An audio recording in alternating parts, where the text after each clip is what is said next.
We do deal with some pretty extreme conditions here in Oklahoma year-round, certainly the heat in the summer. So there's a few things that you want to do to stay both safe and just performing your best when it's extremely hot. One of the biggest parts of that is hydration.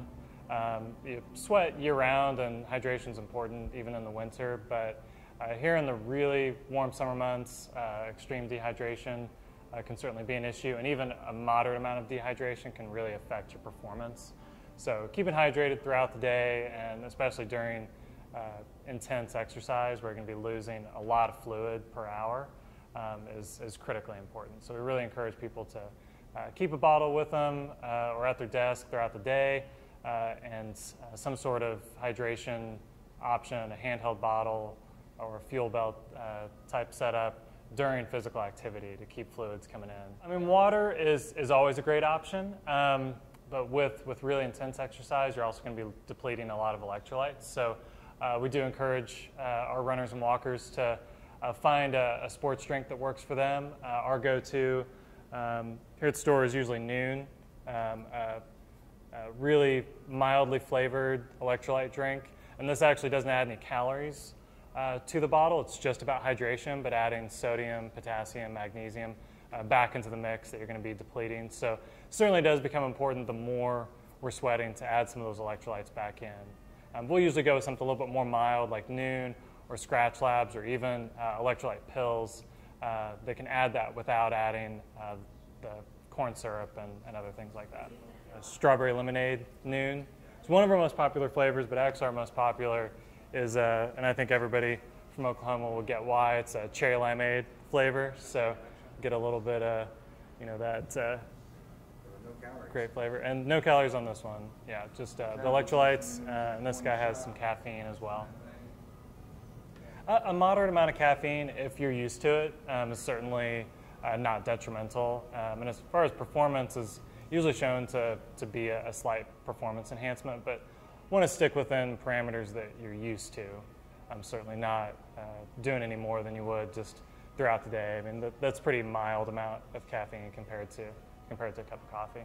Besides the hydration options, the other thing we're looking at is managing the temperature and sun exposure of your skin. So doing things like wearing a hat is really vitally important to keep the sun off the more sensitive areas of your face, but also keep the sun out of your eyes.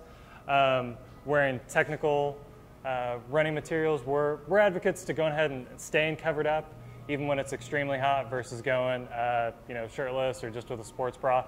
Having a little bit of extra coverage from a technical shirt with moisture management and some UV protection from that skin coverage is all in all a better option most of the time.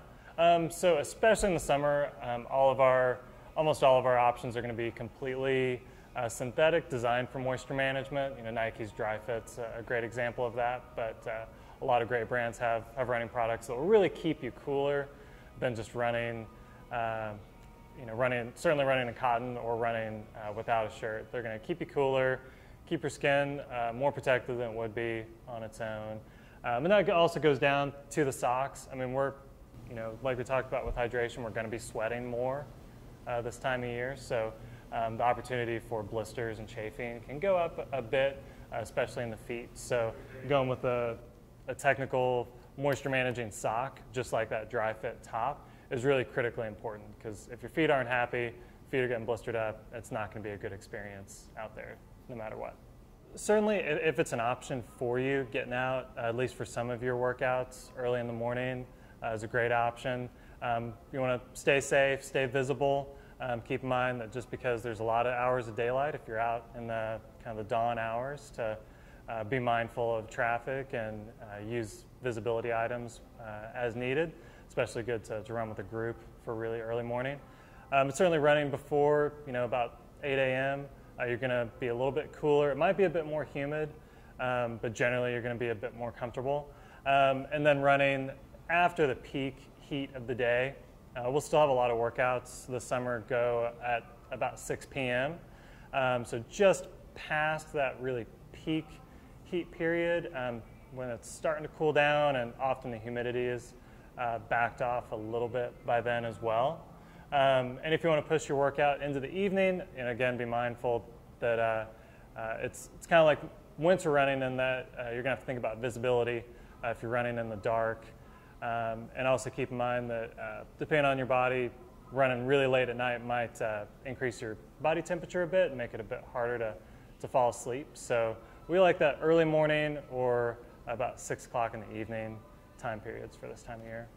Just take it easy. Running in this heat taxes the body more. The plus side of that is you'll see some benefits really fast, especially when it starts to cool down if you are getting out and active in the heat. But if it's been a while since you've been running and running is the goal for you, take some walk breaks, take some breaks for fluid, so they're not overdoing it, and make sure you're still having an enjoyable experience out there so you can stay motivated.